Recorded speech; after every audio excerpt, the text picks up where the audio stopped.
Okay, today I'm going to show you the decompose and add method for adding two-digit numbers. We have success criteria, which is what you need to do to succeed with this strategy. So the success criteria are decompose the smaller number, add the larger number plus 10, add the first total plus the leftover ones, circle the final answer, and write the final answer in the blank. This is the way that they are first taught to add. Excuse me. Okay. This is the way they are first taught to add two-digit numbers. So let me show you how this works. Wow. I know, that's so silliness. Okay. So I'm gonna do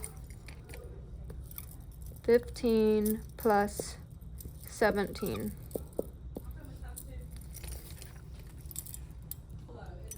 Okay, so the first step is to decompose the smaller number. When we decompose, that basically means we're breaking it apart. For this equation, 15 is the smaller number. So when we decompose, we put this little kind of triangle under it to show that we're breaking it apart. For this method, every time you decompose the smaller number, you're decomposing it into the tens and the ones. So for the number 15, it has 1 10 and 5 ones. And I also teach them that they can cross the 15 out so that they know this number has already been used. It's been used to create the 10 and the 5.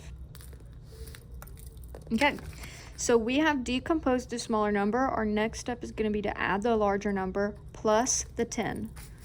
So in this equation, our 17 is the larger number. And I'm going to add it plus however many 10s I had from the 15.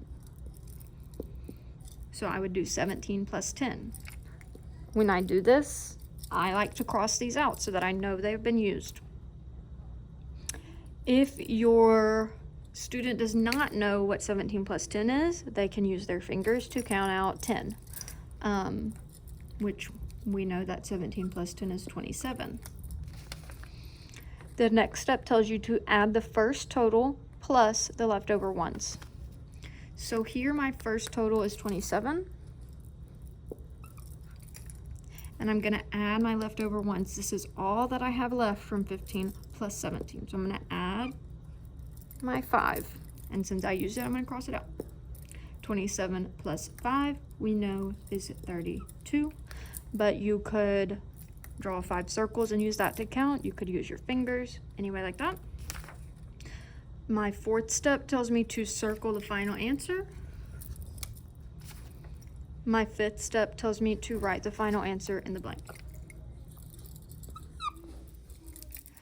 You can practice this at home using the success criteria because that is what our reference point is going to be. That's how the students know what their next step is. And you can do this with any two-digit numbers.